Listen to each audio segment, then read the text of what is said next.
All right, welcome to the fourth session of Education in the United States, the online edition. I had some technical issues playing a video whilst also recording here. So if we have those issues again, I'm just going to ask you to play the interview on your own web browser when you're watching this lecture. Try to record it through here. We'll see if it happens. Try it again on a different browser. Anyway, this week what we're talking about is why we teach, or the curriculum. And that doesn't mean why we teach as in the personal reasons why you decided to become an educator, but rather what are the larger civic goals of schools in the United States in general. That every country itself educates, every country educates itself, it's young, but they have different reasons for doing so. And you'll see, as you probably already know, but we'll look at them in a little bit more detail, American schools don't have clearly defined goals for the younger generation. So, pinpointing or putting our finger on what exactly the purposes are here of schools is not always easy. Okay, and so I'm going to talk a little bit about current and past curriculum controversies, and I promised you in the first 3 sessions that after that I would speak much less, and that is the case. You'll see this is a much shorter lecture than the ones that you've had for the first 3 sessions. Then I'm going to ask you to go to a wiki activity. We haven't done one of those yet, but it's very straightforward. It doesn't count for your discussion board requirement. This is a separate class participation activity. But you'll see I'm asking you to do just a little bit, but if everybody does their own little bit, we add up and see a larger image of why we teach, or the arguments over why we teach. And of course we have our seminar leadership. Okay, so to get you to think about why we teach in the United States, or what's the purpose of schools, I want to take a look at something called the Texas Textbook Controversy, which started in 2009. And what you're going to do is you're going to watch this interview with Stephen Colbert. He interviews a guy named Don McElroy. Don McElroy was the president of the Texas State Board of Education. Now, why is this relevant to us? Okay, so if you have Netflix and you have a streaming account on Netflix, this documentary, The Revisionaries, which is quite good, is available there. You can watch it from your laptop or from wherever. I suggest you do that. Not only is it a good documentary, but it's highly relevant to the work that we do here. But some background for those of you who maybe don't have access to this and maybe don't recall this. In 2009, Texas decided to rewrite its state standards for the secondary classroom. And so what they did was they put together these groups of content experts and teachers, and they all wrote their own standards. They then passed those standards along to the Texas State Board of Education, which is a group of elected officials. They then debate and edit the standards. Now, this process is covered in great detail in the Revisionaries, which is one reason why, outside of understanding the content of this session, it'd be wise for you to look at it, just to see how this works at a policy level. Because you go from the content experts and the teachers talking about what they think kids should know, to a group of elected officials who maybe have no background in education and don't work in schools, then saying, no, this is what we should really be focusing on. In particular, the Board of Ed takes issue with the science and the social studies standards. Okay, the science standards are edited to include criticisms of evolution. Of course, scientists vocally object to these criticisms because they note that the criticisms are not necessarily scientifically sound, right? That the quote-unquote criticisms aren't really criticisms at all. And then they also called for intelligent design to be included along with the science standards, which of course the scientists objected to because they, many of them argue that there's no reason why intelligent design can't be something that's taught in a philosophy class or a theology class, but certainly not appropriate for a science class. The social studies standards are edited so that certain events or people are downplayed or left out. Historians notice that one strand seemed to go through all of these omissions, and that was that they seemed to lean politically to the right. For example, they noted that Jefferson is largely absent from the standards in an effort to remove the concept of the separation of church and state. Also, Martin Luther King Jr. and segregationist Bull Connor are posed as moral equivalents in these standards. So historians had a major problem with that. So why is it relevant what Texas does? I mean, it's not just a microcosm, right? But But why is this relevant not just for kids and teachers in Texas? Well, for one, Texas, along with California, is the largest buyer of textbooks in the country. And if you ever read textbooks with a critical eye, you'll notice that they sort of shoot right for the middle. And when I say they shoot for the middle, what I mean to say is they are trying to get the most bang for their buck. Mind you, the people who write textbooks are selling a product. They want as many school boards of education or school districts to buy their textbook as possible. So they try to write for the largest audience possible. And with Texas adopting statewide standards, which not every state has them, and Texas being such a large state population-wise, textbooks publishers would be liable to write their books with the Texas standards in mind, knowing that Texas school districts will be more likely to buy them. That means that, for example, children in Connecticut could, hypothetically, be reading textbooks that are really written with the Texas standards in mind. Secondly, and for our purposes here in this section, this incident reflects how the larger culture wars impact the writing of curriculum. That is to say, what we teach is not neutral, it's not agreed upon, and it's a hotly debated topic. Right? The school board, in publishing this document, legitimates what counts as official knowledge and what is not worth knowing. So it's not just a matter of gaining technical skills, but of imparting a civic vision upon young people. And thus the focus of our discussion this week are the purposes behind education, why we teach. And as you've noted, those 4 readings present you with 4 different ideas on why we teach. So let's go ahead and take a look at this video. And if I can't get it to play, I'm just going to ask you to cut and paste from the PowerPoint this link. My guest tonight is the subject of a new documentary about his efforts to revise Texas school books. I hope he brought his teacher's edition, because I'll be demanding the answers. Please welcome Don McElroy.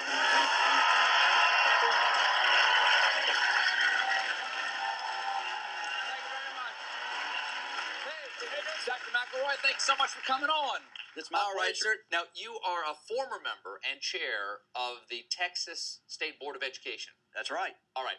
Now, please tell the good people why it's so important what Texas decides is in textbooks. Texas is such a big adoption state. They adopt so many textbooks. They do it all at once with a lot of money, and so it impacts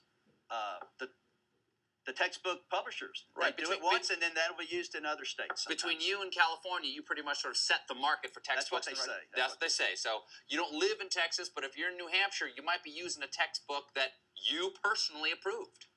Possibly, at least parts of it. Yeah, okay. Parts of it. So now there's a documentary called The Revisionaries that you're a subject of, all right? That's right. All right. Jim, let's take a look. Their godless left-wing culture has taken over the mainstream media. They have taken over our universities. Thousands of professors have converted our universities into left-wing seminaries. And for the last 2 years, with the help of their young converts, these so-called experts have taken over our national government. Well, I disagree with those experts. Somebody's got to stand up to experts. I absolutely agree with that, sir. Someone has got to stand up to the experts. And I don't want you to take this as an insult, but I know you're a dentist by trade, correct? That's right. Yes. I don't believe that you're an expert in teeth. That's right. I don't believe the science is in on cavities. Why must we stand up to the experts? You know, when it gets to those good old evolutionists, it's they would have us believe so much that needs to be explained by unguided natural processes. And frankly, if you look at the complexity of the cell, I'm a skeptic. I'm a skeptic. When I see that all this is the result of unguided processes, you see how complex it is, so I've become a creationist. Okay, so how do you believe the world began? How long has it been here? And did we share the planet with dinosaurs? Yes. Human beings and dinosaurs walk side by side. Yes? That's my personal view. We don't. No, it's your personal scientific view. Absolutely. Okay, your personal. I agree with you. Science can be a personal choice. You know, I love it. Well, I would like to explain why it seems so unreasonable. The atheist has the biggest problem. They have to have something come from nothing. I agree. Something cannot come from nothing. I teach my fourth grade Sunday school class what Jonathan Edwards described nothing is what a sleeping rock dreams of. Now, can you imagine writing a book about what a sleeping rock dreams of? So they have a problem. The atheist has a problem. The evolutionists already stated they have a problem. I know what a sleeping rock dreams of. Hot lava on lava action. Yeah. You're good. So go ahead. So the creationist. I'm a creationist, and a creationist, then time's not that big a deal.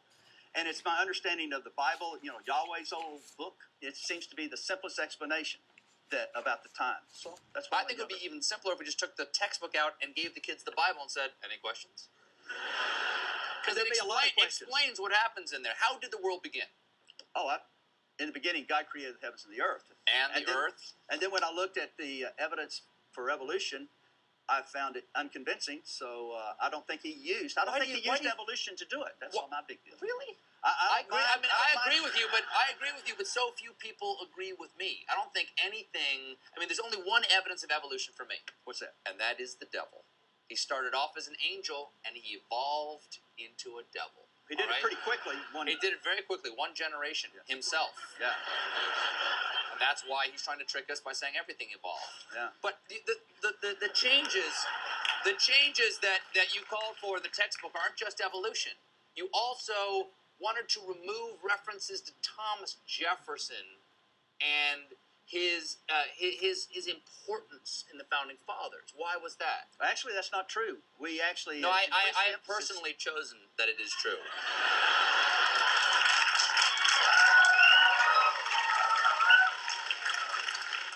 Well, I'm really glad you brought up Thomas Jefferson. Okay, good. First of all, we as religious conservatives would have no desire to downplay Thomas Jefferson, a fellow religious conservative. I don't care for the guy, but if you felt like he had to be in your book, that's fine. He's great. He took a razor to the Bible, and that upset me.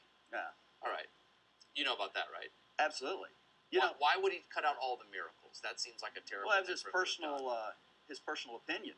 But you can't have a personal opinion about the Bible. The Bible is inerrant. There are no errors in it. You cannot cut anything out. His theology and mine, we don't share the same theology. Okay. Now, how do things get into textbooks? Because I imagine that experts wrote textbooks, but in fact it gets voted on at a school board as to what is true? What happens in the... I'm just curious. I really want to know. I want to know is that, does the school board decide what goes in or out? The school board decides what's in the standards, and then the people that write the textbooks will write the standards. This debate has all been about the standards. And if what they write doesn't meet your standards, what happens? If they don't, they will not be adopted. I have always been a fan of reality by majority vote. Doctor, thank you so much for joining me. Okay, so we can have a lot of fun at Don McElroy's expense, but one thing I would like you to do, if you feel compelled to, you don't have to, but is I started a thread in the discussion board simply to post your responses to McElroy's comments there, okay, and your thoughts about how textbooks or how curriculum gets adopted and sort of the meanings behind what he's saying, the implications for what he's saying about what schools should be teaching in this battle over what knowledge is true according to the schools. Okay, so let's take a step back and talk about the origins of these curricular debates in American education. Some of you may have noticed three names consistently cited in Rory's work. He talks a lot about Lawrence Kremen, who wrote a book called The Transformation of the School, Progressivism in American Education, which is one of the first histories of education in the United States. David Tyack gets cited a lot. He wrote Tinkering Towards Utopia and One Best System. And Herbert Kleibard, who wrote The Struggle for the American Curriculum. Now, Kleibard is concerned with the progressive era of the history of education. Only he paints a much more complex image of what this time period is like than Rory does. So I thought it'd be worth it to take a few minutes to talk about his research, only because it gives us insights into today's debates over why we teach and what curriculum is. And so he argues that since the beginning of the 20th century, the American curriculum has been a source of conflict between different groups. This alternation between power gained and lost has resulted in consistent change in the American curriculum, right? So it all goes back to who controls the wheels of power, and that legitimates the knowledge that schools teach. And so it's more than just the administrative and pedagogical progressives who are having this debate in American schools in the early 20th century. And Clyburn identifies four main camps acting in these debates: the humanists, the developmentalists, the social efficiency educators, and the social meliorists. Okay, the humanist interest group is the one that develops first. Okay, they operate largely outside of the educational professional community as the 20th century wears on, and they argue that the curriculum should be directed towards promoting the Western cultural heritage of the United States and developing students' reasoning powers through observation, classification, and inferences. Okay, this is the first time we have a call for a national curriculum, which doesn't seem that odd today in 2014 with the Common Core, but was quite new at the time. Okay, they wanted to preserve Western intellectual traditions in the face of vast social changes. Right? So think about the Committee of 10 in 1893 that we read about last week. Okay, they are the humanists. And because they write this committee report, they kind of set the table for the debate. The people who are writing this report and these humanists are academics and intellectuals in the subject areas, and they don't work in schools. They don't really know what goes on in schools, but they have a lot to say about them. The other three groups, who Rory divides into two, Rory doesn't really talk about the humanists, at least not as a camp arguing for the curriculum. Rory divides into two groups, the pedagogical progressives and the administrative progressives. Well, they are created in response to the humanists. They are the so-called progressives, a loosely defined group of reformers. So the developmentalists, I guess they would be considered pedagogical progressives. They argue that the mental development of the child is the most significant basis for shaping the curriculum. They're led by a guy named G. Stanley Hall, who influences John Dewey. They wanted the curriculum to be responsive to the needs and interests of the child, and they aim to apply scientific principles to the design of the curriculum. The next group, social efficiency educators, they could be called, Rory called them the administrative progressives. They argued for the elimination of waste in education through the application of scientific management techniques. Okay, so we read quite a bit about them last week. And then finally, the social meliorists, they believe that the curriculum should be designed to mend social ills. And these are roughly the pedagogical progressives, that the schools could help fix the problems of society. Now, what's John Dewey's role in all of this? Well, this is where things get complex, because while Rory puts Dewey in the pedagogical progressive camp, Clyburn says, no, that's not really Dewey's role. And I think as I say these things, you'll hear Dewey's writing carry through. And by the way, I think, a lot of you talked about in your personal philosophies or your philosophies of education that a lot of Dewey's ideas would play into it. Dewey's ideas at this time become a banner for general school reform. And his name is attached to a number of different reforms that he had little to do with. Clyburn says that Dewey's actual influence on schools has been grossly overestimated and misunderstood because of his vague association with the above groups. However, it's Dewey's work that hovers over all four of these groups, conforming to none, though contributing to all of them in various ways, which is why Dewey's work stays so relevant even today.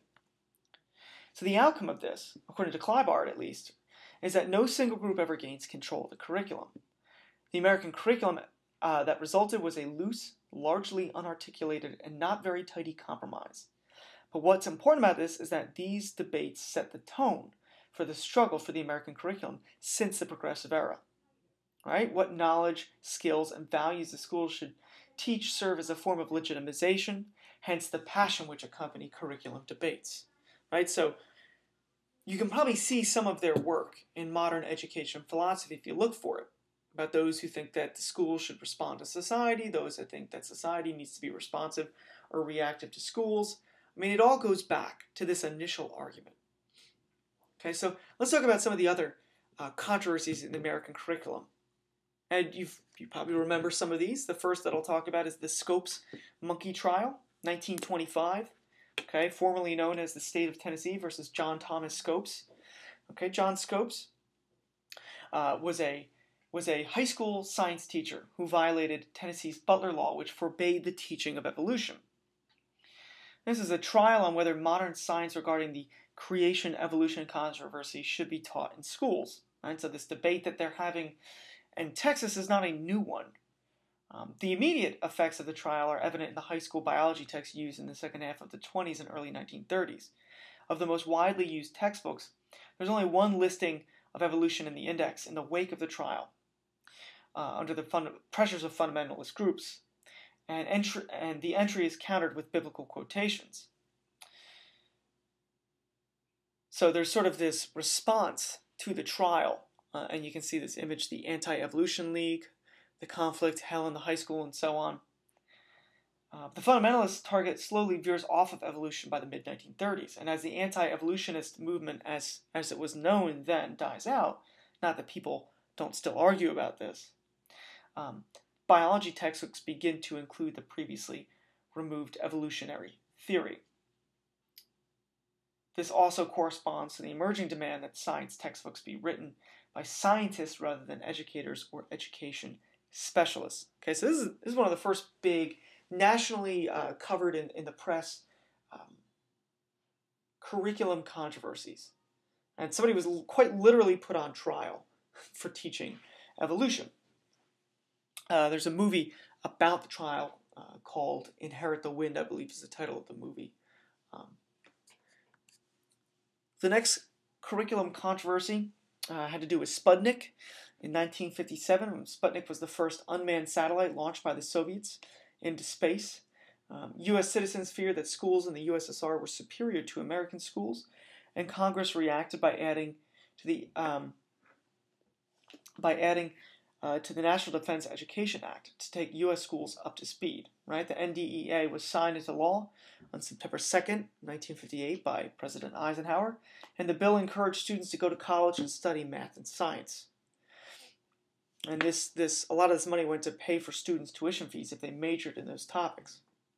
This led to a new emphasis on science and technology in American schools, oftentimes at the expense of topics like English, language arts, social studies, the arts, and so on. This leads to a new emphasis on science and technology in American schools. Sputnik also created the building blocks which probably led to the general establishment of the way science is conducted in the United States today, more broadly than just schools.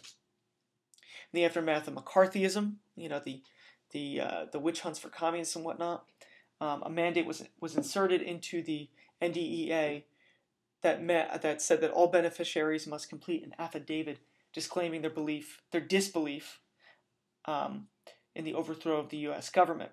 And so when you get hired, you may or may not be asked to sign a loyalty oath. This is where that comes from, these Cold War fears.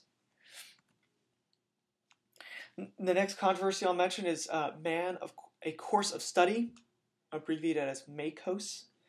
There is a documentary that I posted on the discussion, a link to it on the discussion board, not the discussion board, on our Blackboard page in this content folder that I suggest you take a look at, but it focuses on MACOS. This was a curriculum designed around the constructivist theories of a guy named Jerome Bruner, specifically the concept of a spiral curriculum. The spiral curriculum is the idea of revisiting basic ideas or principles throughout a curriculum, but a number of levels growing increasingly complex. In MACOS, the concept was the chain of life, or a lifeline, the entire history of a living thing. The course started with a simple lifespan in the form of a Pacific Coast salmon, then moved on to more complex life forms, like a herring gull, and then that introduced concepts such as nurturing. Then they looked at the lifespan of the baboon, particularly with societal context of the baboon troop. And then they open up to looking at the lifespan of a human, looking at an Inuit tribe. And the emphasis of the course was upon learning particular skills within the teaching process, not upon the significance of the content itself. So in MACOS, it kind of didn't matter what you were studying, as long as you were studying in a particular way that you were thinking about, your students were thinking about essential skills and ideas and these sort of bigger picture things. The course was much criticized in the United States because of the emphasis upon questioning certain aspects of life, including belief and morality. It was targeted by fundamentalist groups, as pushed as moral relativism, and it depicted Inuit mating rituals as well. So Through These Eyes is the documentary that's on our Blackboard page right now if you want to take a look at that. And more recently, 9/11 and global education. So after 9/11, you can probably imagine some of the criticisms of this idea of world citizenship. Immediately after 9/11, people became a little bit more xenophobic, a little bit more distrustful of outsiders, and a bit more nationalistic, a bit more patriotic. So of course, curriculum and educational ideas that focus on global content at the expense of national content, of course, are going to come under fire. And critics claimed that there was moral relativism evident in particularly social studies curricula that popped up after 9/11. That this was dangerous, moving too far away from U.S. history. Okay, so these are some controversies. Now, what you've done for this week so far in terms of the readings is you've looked at some perspectives on why we teach. So what you're going to do, besides, of course, participating in this week's seminar leadership, is head over to our course page, and what we have there is a Why Teach wiki page. Let me see if I can bring it up now. It's not active just yet. Okay, here it is. Okay, so this, as of noon on Monday, this will appear. Okay, and you click on it. Basically, the class is broken into groups. You each have to cover a different theorist, one of you. Okay, and what I want you to do is just fill in a one sentence or phrase under your theorist. Now, remember to edit a wiki page. You click Edit Wiki Content. It'll bring up a text box where you can type in. I'm asking for brief responses so that once everybody has contributed, okay, and remember here's your groups, we'll have a more complete picture of what each of these theorists believed the purposes of schooling was, or what the curriculum should be.